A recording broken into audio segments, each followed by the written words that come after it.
Hello there, it's Meta Coach, and I'm going to present you to Norwegian Air Shuttle today.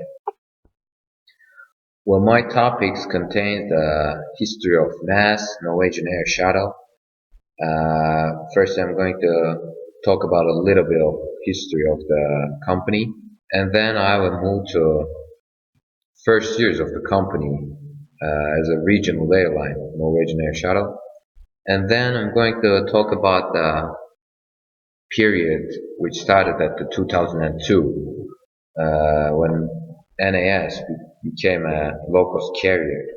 Then I will look at the company from the financial aspect. The Norwegian Air Shuttle first established at the 1992, but they started to operate at 1993. Firstly, they were, company was just a regional airline. They were operating only in the Norway, actually west coast of the Norway. 9 years later, it became an international company. They were operating to Sweden and London and some other destinations on Europe. With the 2008, Norwegian Air Shuttle became a global company. They started to operate some other destinations on the world, such as Dubai, US, and North Africa. By the 2015, they're still operating on the world, and they're the second largest low-cost carrier in Scandinavia and the ninth in the Europe.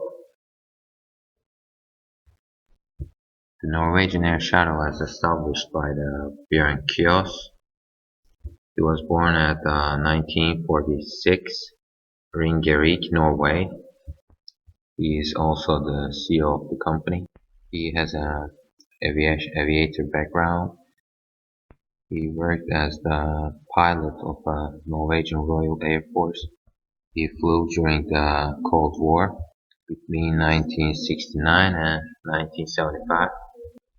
After his army experience, he started studying law at the University of Oslo. Also, he has a business background, which is related to oil business. Norwegian Air Shuttle as a regional airline. This period was between the 1992 and 2002.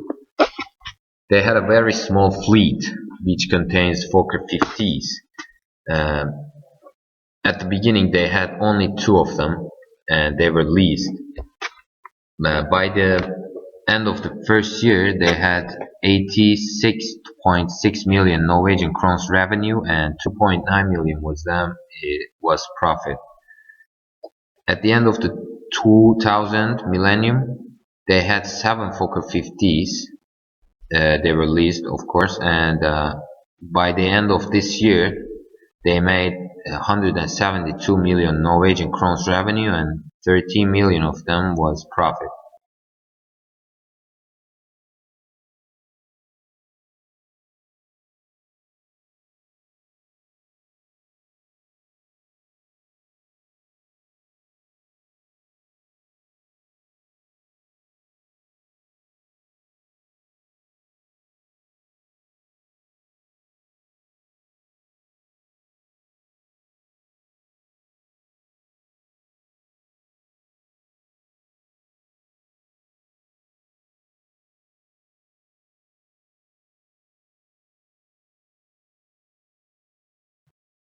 Yeah, I made a superficial financial analysis of the company by using the data they shared on their website. The first graph shows the number of passengers between 2002 and 2014.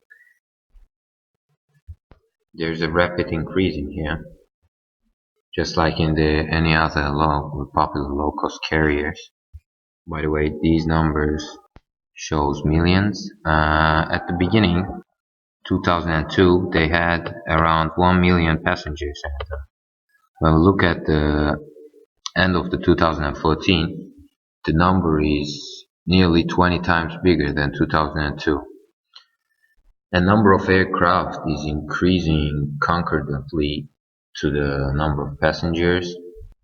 At 2005, they had around 15 aircraft, and now, actually, at 2014, they had 95 aircraft, which is 103 right now.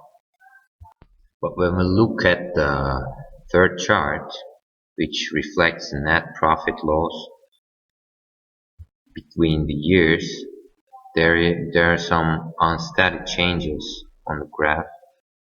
There are increases and decreases from years to years. I can say that the company policy causing this, because this company is investing capital a lot, and we can say that it's a growing oriented company. Actually, change in the number of aircraft shows this. And right now they're flying 126 destinations, which contains US, Alaska, Russia, Asia, Africa, and nearly all the countries in Europe. And as financial analysis showed that the company is still growing rapidly. It's already had its place in the biggest airline companies in the world, and it's still climbing the stairs.